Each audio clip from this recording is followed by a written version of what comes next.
오늘이 맥주 감사 주일이잖아요. 근데 이제 교회 나온 지 얼마 안 되는 분들은 이걸 잘 몰라가지고 옛날 세상 습관이 이제 이렇게 들어있죠. 그래서 맥주 감사 주일로 아셔요. 그래가지고 맥주 감사 주일, 야 교회에서 맥주도 마셔? 그러면서 굉장히 좋아하시거든요.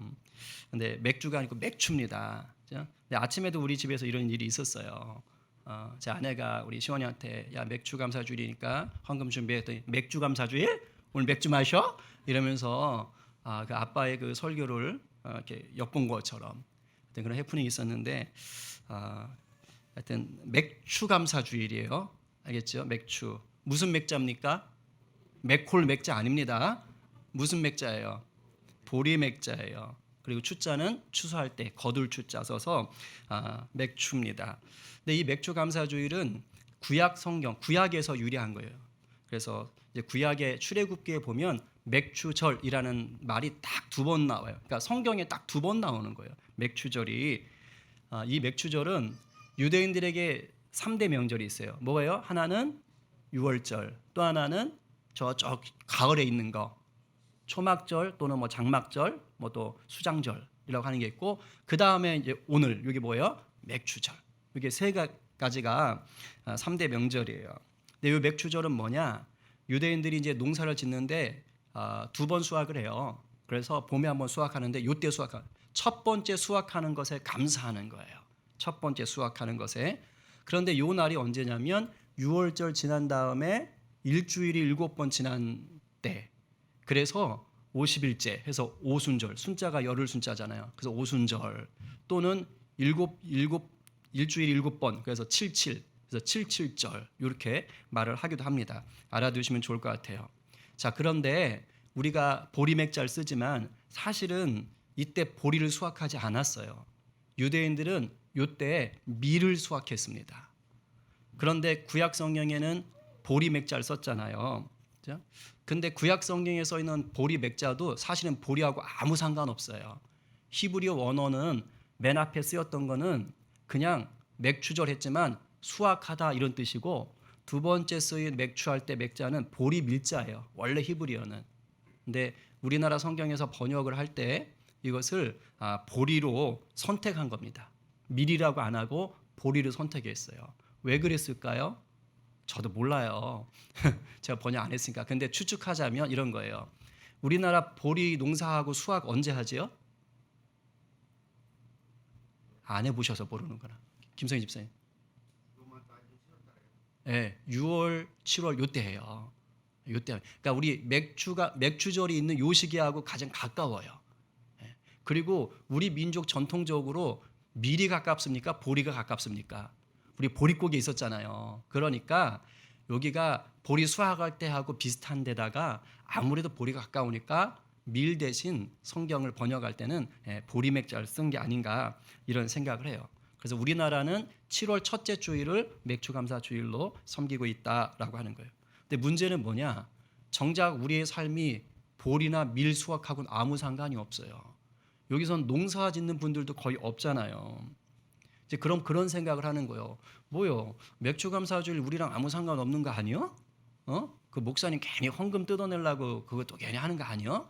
라고 생각을 하시는 분은 그 정도의 나를 맞는 거죠. 근데 우리 가운데 그런 분은 없어요. 저쪽 다른 데 있을 거야. 근데 우리 교회는 그런 생각하는 분은 없겠죠. 여러분 신앙생활 하면서 가장 감사할 수 있는 게 뭐예요? 제가 오늘 이 고백을 이제 설교를 준비하고 밤새 뒤척이고 그러면서 묵상하면서 했던 게 내가 가장 감사할 수 있는 게 뭔가 했더니 예수 믿는 거예요. 내 예수님을 구주로 영접한 거예요. 여러분 예수님 못 만났으면 어쩔 뻔하셨어요.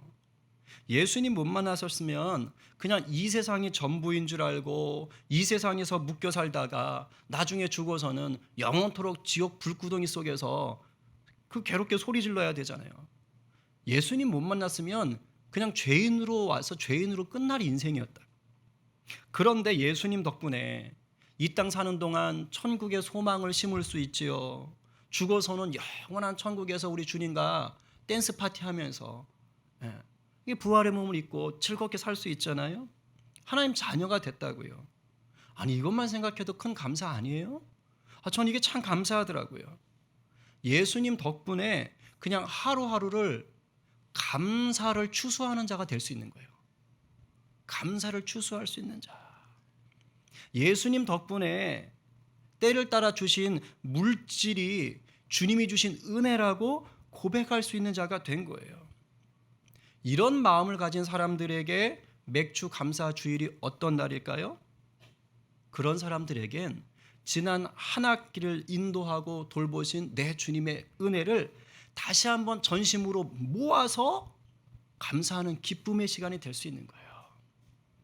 우리 모두에게 이런 기쁨이 넘쳐나기를 간절히 축복합니다. 아멘이에요. 자, 이제 오늘부터는 신약 성경으로 우리가 여행을 떠납니다. 구약이 다 끝났어요. 예수님 탄생 이후를 기록한 이제 성경을 우리가 배울 텐데 주님께 영광을 돌리면서 은혜를 누릴 거예요. 여러분 기대되세요? 저만 기대되는 거 아니죠? 왜 대답이 없지? 저 내려가요 그냥? 오늘부터 우리 신약을 배우게 됩니다. 우리 주님 주시는 기대감이 있는 줄로 믿습니다. 네, 말씀이 일을 하는 거예요. 그러니까 목마르시기 바랍니다. 며칠 전에 스페인에서 나토 정상회담이 있었죠. 우리나라의 대통령께서도 역사상 처음으로 우리나라가 참석을 했다 그래요. 그래서 가서 연설도 하고 또 미국의 바이든 대통령 또 일본의 기시다 총리 이렇게 3자 회담도 하고 하더라고요. 자, 그럼 여러분 여기서 연설했던 내용들 또 3자 회담했던 내용들 그거 우리나라 대통령이 가서 즉석에서 자기 생각을 얘기했을까요? 택도 없어요. 여러분 이렇게 국제적인 모임은요 다 그 물밑에서 다 작업을 다 끝내요. 그 밑에서 외교부에서 있잖아요. 이미 다 조율할 거 다 조율하고 각 나라끼리 대화 나눌 거 다 하고요. 협상할 거 다 협상해 놓는 거예요. 그렇게 해놓고 그 내용 가지고 대통령이 가서 국가 정상이 가서 그리고서는 대화 나누는 겁니다. 큰 행사일수록 준비 없이는 아무것도 못하는 거예요. 세계 나라의 정상들이 만나는 회담도 이렇게 준비가 철저해요. 자, 그럼 한번 생각해 봅시다. 온 세상을 구원하시기 위해서 우리 예수님이 이 땅에 오시는데 아무런 준비 없이 그냥 뚝 떨어지셨을까요? 하나님이 야 급하다 빨리 가라! 그러면서 막 즉흥적으로 야 오늘 기분 땡기는데 아들 너 좀 가야겠다. 야 오늘 가! 이렇게 보내셨을까요? 그게 아니라는 거예요. 하나님은요 이미 창세 전에 우리 아들 예수 그리스도를 이 땅에 보내시기로 계획하셨어요. 그리고 구약 시대에는 많은 선지자들을 계속 보내시면서 예언하셨어요. 내 아들 보낸다고 하시더라. 우리 하나님이 자기 아들 보낸다고 하신다. 베들레헴에 태어난다고 하신다. 이게 다 알려주신 겁니다. 심지어 선지자도 보내지 않으시고 성경도 쓰이지 않던 그 시대에조차도 하나님은 독생자를 이 땅에 보내실 준비를 하고 계셨다 아니다. 계셨다라는 거예요. 그 준비 내용이 바로 지난주에 말씀드렸던 신구약 중간기잖아요. 우리 복습 차원에서 한 번 더 우리가 다시 오늘 말씀을 좀 이렇게 되새기면서 기억합시다. 구약의 기록이 말라기로 끝났어요. 그리고 나서 이제 예수님이 탄생하는 시기까지 무려 몇백 년이 뽕 뛴다 그랬죠? 400년이 이상이 뽕 뛰어버려요. 그러니까 그 시간이 그냥 지워져 버린 거예요. 이 시기에는 선지자도 없었고 성경도 기록되지 않아. 여기서 말하는 성경은 정경입니다. 외경이나 위경 같은 건 기록이 되는데 우리가 정경이라고 얘기하는 거예요. 기록되지 않습니다. 그래서 예전에는 이 시기를 뭐라 그랬다고요? 하나님이 일을 안 하셨나벼. 그래가지고 암흑기 또는 침묵기라고 했어요. 근데 이제는 그렇게 말하지 않아요. 학자들이 연구를 해보고 목사님들 기도해보니까 그게 아닌 거예요. 비록 선지자도 없었고 성경도 기록되지는 않았지만 하나님이 여전히 일하셨더라인 거예요. 장차 오실 예수 그리스도의 그 날과 예수님의 복음이 막 들불처럼 세계로 퍼져나가는 그날을 우리 하나님은요 그 무려 400년 동안 차곡차곡 준비를 하셨어요. 자, 한번 얼마큼 기억하셨나 봐야겠어요. 자, 그 첫 번째 하나님 준비하셨던 위대한 작업 뭐예요? 어떤 성경이 나왔어요? 70인경이라는 헬라어 성경이 나왔다고 했어요. 이거 기억하셔야 돼요. 알렉산더 대왕이 이제 그리스 때부터 시작해가지고 그냥 온 땅을 다 점령합니다. 수십 개 나라를 자기 제국으로 만들어요. 그래서 헬라 제국이라 그러잖아요. 이 헬라 제국은 수십 개 나라에 두 가지를 요구합니다. 그리스, 헬라 문화, 그리고 제일 중요한 거 헬라어, 그리스어를 사용해라 라고 얘기했습니다. 그러면서 나중에 뭐를 번역했어요? 유대인들만 읽을 수 있었던 그 히브리어 성경을 헬라어로 번역한 거예요. 유대인 학자 72명이 헬라어로 번역한 거예요. 그 덕분에 어떻게 된 거예요? 그 전까지는 유대인들만 성경을 읽을 수 있었는데 이제 그 넓은 헬라 제국에 사는 헬라어를 아는 모든 사람들이 성경을 읽을 수가 있게 된 겁니다. 엄청난 거죠. 말라기 이후로 성경이 새로 쓰여지진 않았으나 구약 성경이 세계인이 읽을 수 있는 말로 새롭게 번역은 된 거예요. 놀라운 역사예요. 하나님 두 번째로 준비한 게 뭐라 그랬어요? 고속도로가 놓여졌다 그랬잖아요. 잘 닦인 도로망. 아우구스티누스 황제로부터 시작된 로마 제국이 이제 헬라 제국을 무너뜨립니다. 그리고 그 광대한 헬라 문화 위에다가 로마 제국을 이제 하나하나 쌓아가는데 그때 군대를 신속하게 파송하고 물자들을 신속하게 보내기 위해서 건설을 했단 말이에요. 도로를 돌로 쫙쫙쫙, 오늘날 말하면 고속도로를 그냥 쫙쫙 닦아놓은 거예요. 이 두 가지가 그냥 겉으로 볼 땐 세계 역사예요. 그런데 여기에 하나님의 일하심이 담겨 있어요. 왜? 하나님은 역사의 주관자시니까. 세계에서 왕이시니까. 초대교회의 사도 바울을 비롯한 예수님의 제자들이 온 땅에 복음을 전할 때 바로 이 두 가지 헬라 성경과 잘 닦인 이 도로를 적극적으로 활용했던 거예요. 그때 당시에 세계인들이 모두 읽을 수 있었던 그 성경을 들고 로마가 닦아놓은 그 도로를 가지고 열심히 복음을 전했던 겁니다. 할렐루야죠. 그리고 결정적으로 하나님은 아무것도 일하지 않은 것처럼 보였던 그때에 사람들 마음에 우리 주님 언제 오시나, 우리 주님 언제 오시나 하는 메시아 갈망 사상을 하나님이 불어 넣으신 거예요. 유대인 중에 마카비라는 형제가 혁명을 일으켜요. 헬라의 지배 아래에서 성전 안에 우상을 섬기고 더러워서 못 살겠다, 안 되겠다, 하나님을 섬길 자들이여 나를 따르라 해가지고 사람들을 끌어모아서 그 헬라 제국과 한판 뛰는 겁니다. 맞짱 뛰면 사실 게임도 안 되는데 게릴라전으로 이긴 거예요. 그리고 나서 하스몬, 시몬 왕조가 시작되는 겁니다. 한 100년 정도 그렇게 어느 정도 종교적으로 독립을 해요. 이때 유대인들이 꿈을 꾼 거예요. 아, 우리가 독립을 했어? 야, 하나님의 은혜로 저 엄청난 대국 헬라 제국을 싸우고서는 우리가 종교적으로 독립을 했어? 야, 이제 우리나라에 그 옛날 다윗 왕과 같은 그런 나라가 다시 오면 좋겠다. 이 꿈을 꾼 거예요. 왜냐하면 이스라엘 사람들에게 최고의 나라는 다윗 왕이거든요. 그런데 성경을 딱 보니까 뭐가 있어요? 다윗 후손 중에 메시아를 보내겠다 그런 거예요. 그러니까 사람들이 야, 어서 빨리 다윗 왕의 후손 중에서 메시아가 와서 우리나라를 외세로부터 독립시키고 외세를 다 무찌르고 다윗 왕 같은 하나님의 나라를 만들면 좋겠다.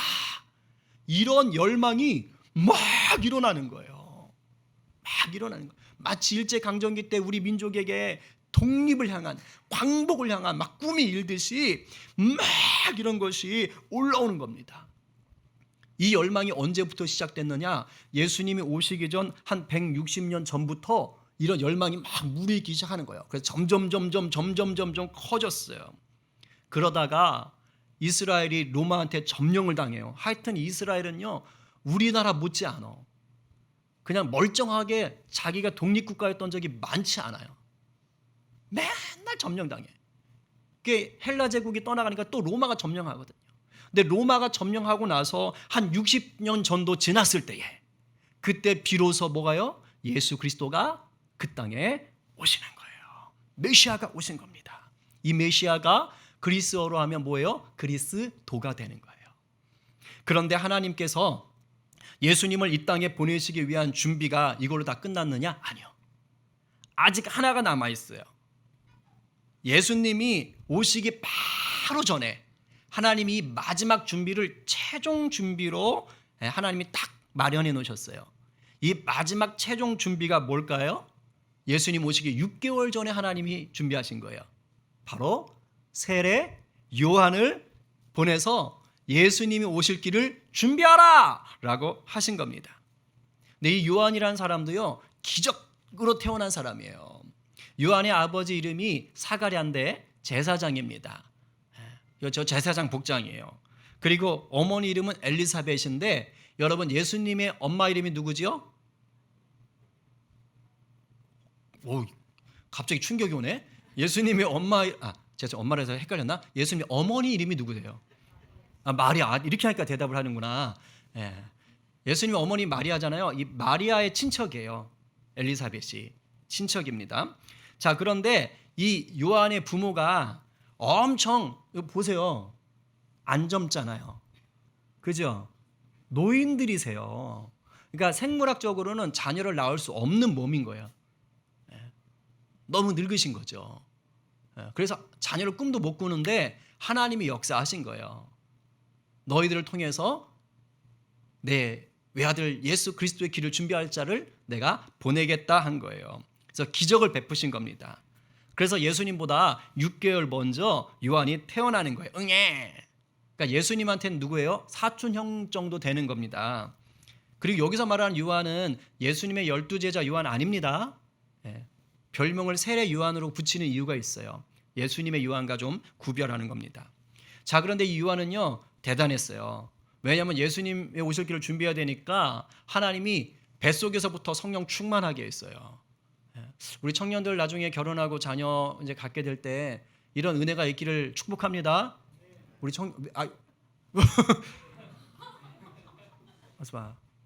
하나 더? 깜짝 놀랐어요. 청년들이 아멘 해야 되는데 청년들을 대신해서 그죠? 자, 청년들에게 이제 나중에 결혼해서 자녀 가질 때 뱃속에서부터 성령 충만하게 되길 다시 한번 축복합니다. 청년들은 대답을 안 하고 어른들이 대답을 하셔. 할렐루야입니다. 그죠? 자, 그런데 제사장의 아들로 태어났으니까 성장하면 어디에서 일하는 게 정상이에요? 성전에서 일하는 게, 그죠? 제사장이 돼서 성전에서 일하는 게 정상이죠. 왜? 제사장은 세습이거든요. 그런데 요한은 성전에서 일을 안 했어요. 나 가출할래! 이러고 집을 나가버려요. 그리고 어디로 갔느냐? 광야로 갑니다. 광야로 가가지고 광야에서 낙타털, 저 낙타털로 한 거예요. 낙타털로 입고 가죽띠 띠고 음식은 메뚜기하고 들에서 꿀 따먹었습니다. 그리고 광야에서 무슨 일 했을까요? 세례 주는 일을 했어요. 그러니까 메뚜기 잡아먹고 꿀 먹으려고 광야로 나간 게 아니고 여기 가서 이제 했던 일은 세례 주는 일이고 하나님과 교제하는 거였어요. 자, 세례 요한이라고 부른 이유가 여기에 있는 거예요. 오늘 말씀 다시 한번 읽어볼까요? 4절과 5절 말씀. 자, 시작. 세례 요한이 광야에 이르러 죄 사함을 받게 하는 회개의 세례를 전파하니 온 유대 지방과 예루살렘 사람이 다 나아가 자기 죄를 자복하고 요단강에서 그에게 세례를 받더라. 아멘. 자, 세례를 줬다고는 하는데 어떤 세례를 줬다고 합니까? 죄 사함을 받게 하는 회개의 세례. 자, 이 말을 착각하시면 안 됩니다. 죄를 회개하고 세례를 받으면 죄가 없어진다 이런 뜻은 아니고요. 왜냐하면 세례 자체가 죄를 없애는 능력이 있는 게 절대 아니에요. 그리고 세례 요한에게 죄를 없애주는 능력, 그건 예수님에게만 있는 거예요. 세례 요한에게 있는 게 아닙니다. 여기서 말하고자 하는 이 문맥적인 뜻은 뭐냐? 세례 요한이 베풀었던 회개는, 이 회개의 세례는 뭐냐면 일종의 충격요법인 거예요. 제가 설명을 좀 쉽게 하려고 하는 건 충격요법. 이 충격요법을 통해서 사람들이 정신을 좀 차려서 예수님을 믿도록 준비시키는 거예요. 군불대는 겁니다. 지금 군불대는 거예요. 저도 그렇고 여러분도 그렇고요. 종종 충격요법이 필요한 존재들입니다. 아닌 것 같지요? 필요해요. 왜냐하면 사람이 살면서 충격요법이 없잖아요. 그러니까 좀 충격을 받아야 된다고요. 이 충격받을 일이 없으면 자꾸 현실에 안주합니다. 현실에 안주하고 잘못된 게 있는데도 불구하고요. 바꾸려고 안 해요. 그냥 됐어. 뭐 별일 없는데 그냥 이렇게 살아. 이렇게 그냥 가는 거예요. 게으른 속성에 지배당해요. 그러다가 뭔가 좀 적당한 충격이 한번 빡 오잖아요. 그럼 이제 정신이 번쩍 드는 거예요. 그래서 안 되겠다, 이렇게 살면 안 되겠다 하고 잘못을 바꾸려고 도전하게 되는 겁니다. 제가 지난 금요일에 어떤 분하고 통화를 했어요. 이분은 판넬을 건축을 하시는 분인데 술, 담배를 엄청 좋아하셔요. 왜 이렇게 좋아하시는지 모르겠어요. 하여튼 매일 술을 안 마시면 하루가 마감이 안 되시는 분이십니다. 그래서 제가 그분께 종종 그런 얘기를 했어요. 사장님, 어지간하면 술, 담배 끊으세요. 몸 망가지십니다. 제가 이렇게 물으면 그분이 저한테 이렇게 대답을 하셔요. 아이고 목사님, 감사합니다. 끊어야죠. 저도 너무 잘 알아요. 예, 감사합니다. 이렇게 대답을 너무 잘하셨어요. 끊으셨을까요? 안 끊으셨을까요? 안 끊으셨어요. 그리고서도 계속 술, 담배를 즐기셨습니다. 그러다가 결국 2년 전에 간암 판정을 받으셨고 간암 수술을 하셨어요. 죽다 사셨다고 그러더라고요. 자기는 그런 날이 올 줄 몰랐대요. 저는 경고해 드렸거든요. 근데 자기는 그런 날이 올 줄 모르셨대요. 충격받으셨더라고요. 간암 수술 판정받고. 이 간암 수술이 그분에겐 자기가 의도한 건 아닌데 뭐가 된 거예요? 충격 요법이 된 거예요. 술, 담배를 즐겼던 게 자기 몸에 얼마나 나쁘게 작용을 했는지를 드디어 깨달은 겁니다. 이 간암 수술한 다음에 술, 담배 끊었을까요? 안 끊었을까요? 바로 끊었어. 왜? 하면 죽으니까. 이제 하면 죽으니까요. 바로 끊어요. 신기하더라고요. 바로 끊으셨어요. 그리고 끊는 걸로 끝나질 않았어요.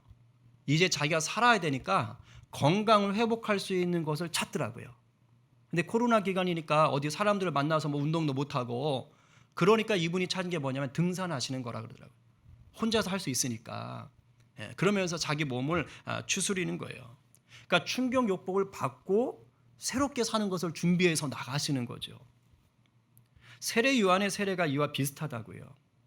세례 요한은 유대 사람들 향해서요 부드럽게 얘기 안 했어요. 야, 이 독사의 자식들아, 회개하라, 천국이 가까이 왔다. 여러분한테 한 거 아닙니다.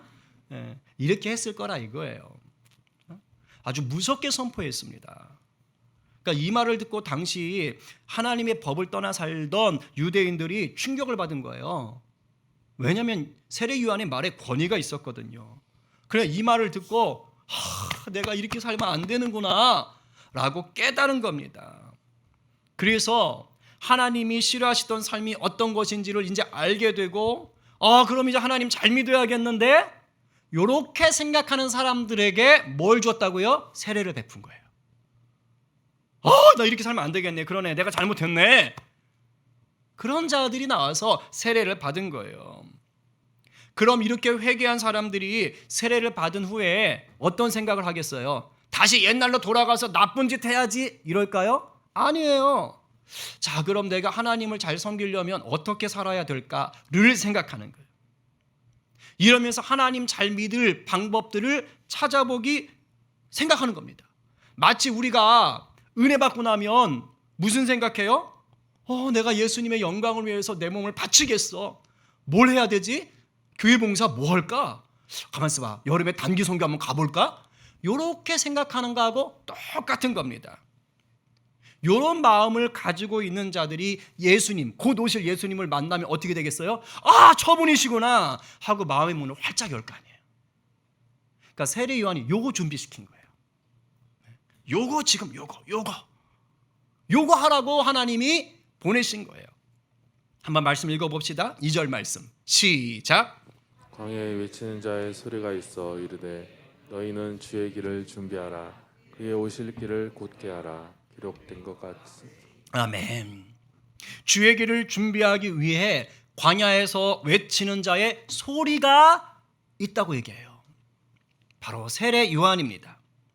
근데 이 말은 기록된 거와 같이라고 아까 붙어 있었죠? 뭐예요? 구약에 이미 예언되어 있었다. 이사야 40장 3절에서 하나님이 이사야의 입을 통해 이미 예언하게 하신 거예요. 그리고 때가 되니까 세례 요한을 통해 성취된 겁니다. 달리 말하면 우리 하나님은 계속해서 우리 주님 오실 날을 준비해 오셨던 거예요. 자, 그러면 여러분 이제 우리에게로 한번 방향을 돌려봐요. 오늘 이 본문이 저와 여러분에게는 어떤 의미가 있습니까? 어떻게 적용될 수 있습니까? 오늘 설교 제목이 주님 오실 길을 준비하는 자예요. 그러면 이게 세례 요한을 얘기하는 겁니까? 이미 예수님 오셨으니까 우린 상관없겠구만. 주님 오실 길을 준비하는 자는 세례 요한을 얘기하려고 했던 거구만, 이겁니까? 아니에요. 바로 우리와 상관이 있어서 제가 제목을 저렇게 만든 겁니다. 왜지요? 이미 오신 예수님은 다시 오시겠다고 약속하셨어요. 누구랑? 우리와. 부활하신 예수님이 하늘로 오르실 때 그 장면을 기록한 게 사도행전 1장 10절 11절에 있어요. 우리 한번 같이 받아봅시다. 시작. 올라가실 때에 제자들이 자세히 하늘을 쳐다보고 있는데 이는 입은 두 사람이 그들 곁에 서서 이르되 갈릴리 사람들아 어찌하여 서서 하늘을 쳐다보느냐.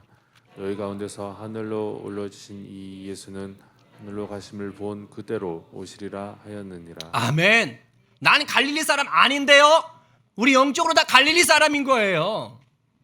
이 말씀을 통해서 우리가 그 주님의 오심을 기다리는 자가 된 거예요. 물론 언제 오실지 몰라요. 아무도 몰라요. 우리 하나님만 아세요. 그러니까 우리는 그냥 주님을 기다리는데 그냥 기다리면 안 되고 뭐 하는 자로? 준비하는 자로. 왜요? 우리 주님이 우리에게 세상 끝날까지 복음의 증인이 되라고 마태복음 마지막에 명령하셨잖아요.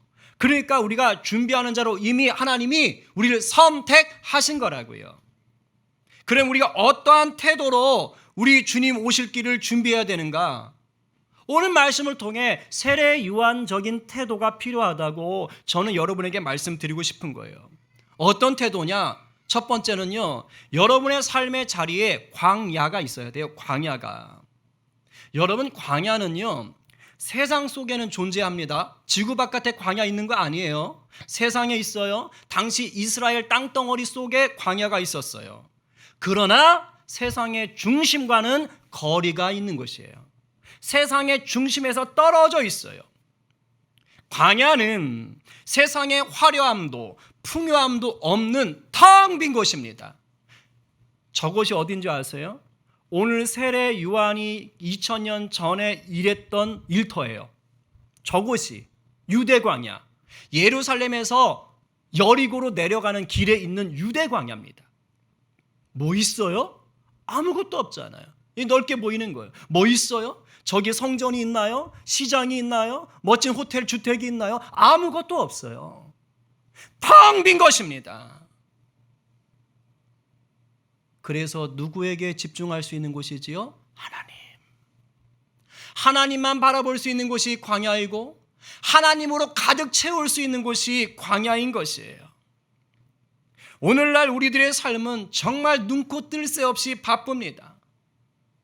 예수 잘 믿는다고 하는데도 하나님과 만날 틈이 없어요. 너무 바빠요. 세상의 풍요함과 화려함과 안락함과 안정을 찾느라고 하나님과 사귈 만한 자리를 마련하지 못합니다. 죄송합니다. 이렇게만 살아서는 주님 다시 오실 길을 준비할 수 없습니다.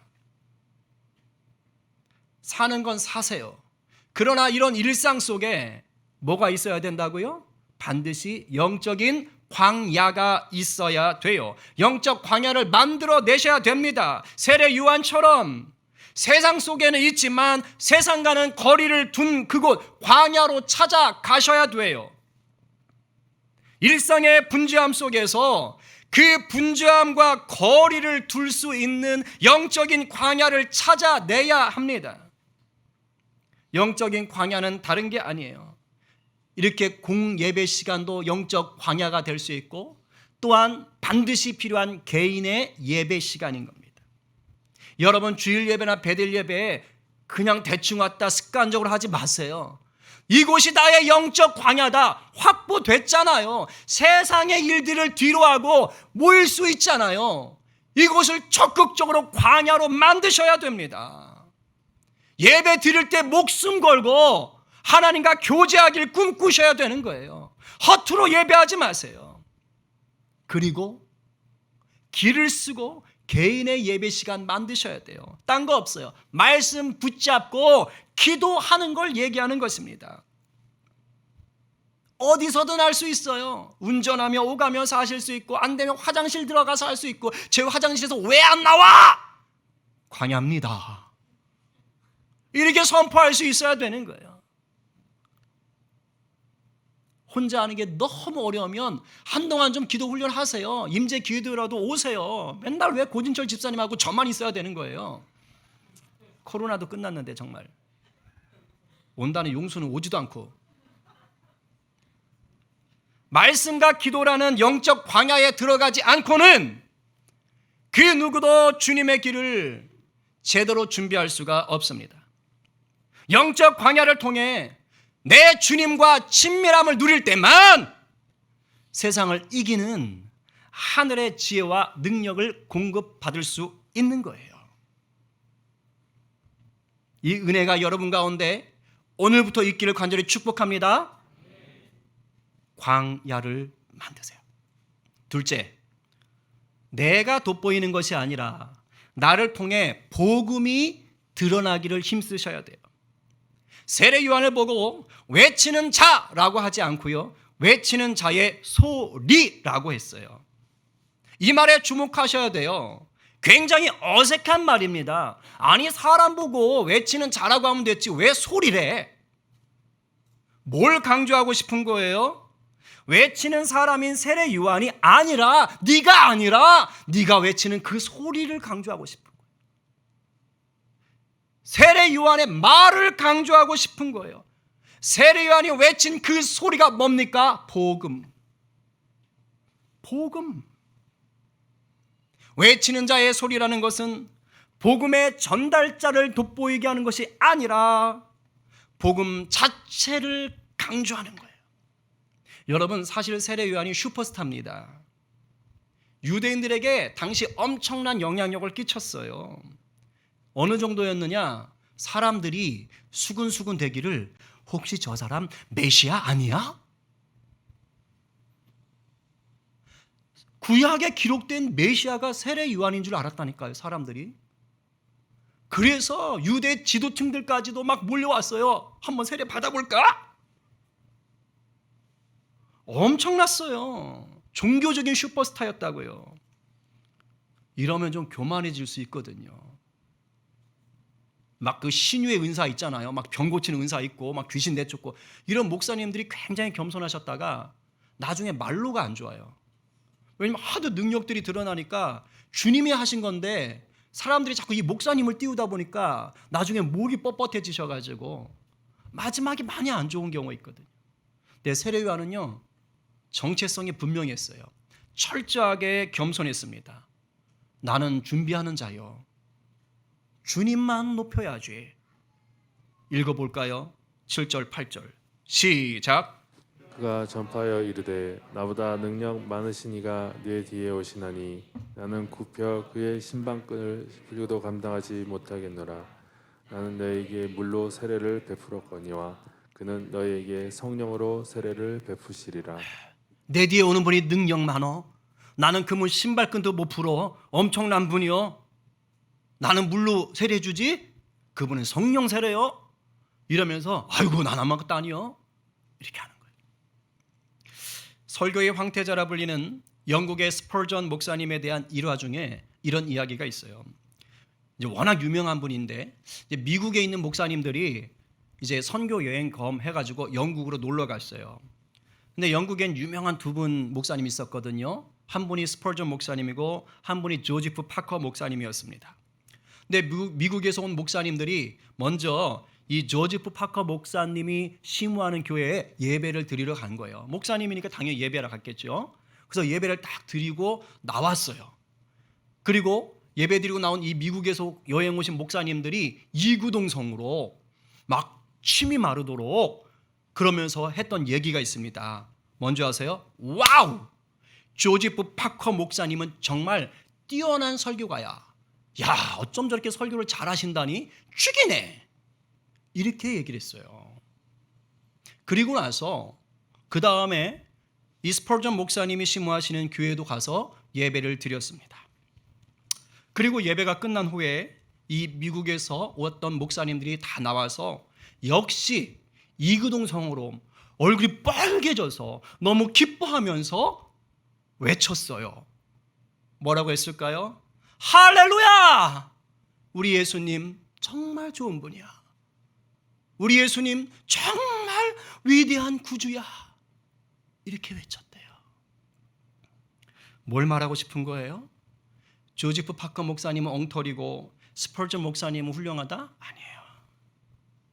사람이 초점이 아니라 복음이 초점이 되어야 한다는 거예요. 복음이. 내가 드러나는 것이 아니라 나를 통해 내 주님이 드러나야 된다는 거예요. 이런 삶을 살기 위해서는 나는 죽고 예수님이 주인 되셔야 돼요. 이걸 날마다 인정하고 선포하셔야 돼요. 이렇게 사실 때 다시 오실 주님의 길을 준비할 수 있어요. 나를 통해 주님이 영광 받으시는 삶, 나를 통해 복음이 드러나는 삶이 우리가 누릴 수 있는 최고의 기쁨이요 최고의 복이라는 것을 맛보아 아는 저와 여러분 되기를 간절히 축원합니다. 여러분 생각해 봐요. 무가치한 인생처럼 불쌍한 게 없어요. 세상에서는 이런 취급 막 하잖아요. 야, 너 필요 없어. 좀 나이 들었다고 이제 너 안 써. 네가 늙어가지고 뭘 해? 아니면 야, 네 그 학벌 가지고 뭘 하려 그래? 네 가정 배경 그 모양인데 뭐 하려 그래? 그 성적 가지고 뭐 하려 그래? 여러분, 주님 안에 있는 자는 이런 제한이 없어요. 예수 안에 있는 자는요, 모두가 보석이요, 보물이요. 내가 너를 지명하여 불렀나니 너는 내 것이라. 우리 주님이 여러분을 우리 주님 다시 오실 그날을 위해 준비할 자로 세우신 줄로 믿으시기 바랍니다. 여러분의 삶의 자리에서 여러분이 그 쓰임을 감당할 수 있는 자로 이미 주님이 복 주신 줄로 믿으시기 바랍니다. 이제 정리합니다. 준비 없이 시험 보면 망칠 수밖에 없고요. 준비 없이 행사를 하면 실패할 수밖에 없고요. 준비 없는 믿음은 무기력하고 열매를 맺지 못하는 법입니다. 오늘 누가 다시 오실 우리 주님의 길을 준비하는 예수의 제자로 우뚝 서실래요? 오늘 누가 영적 광야 속에서 겸손으로 옷을 입고 날선 복음을 살아내는 준비자가 되시겠습니까?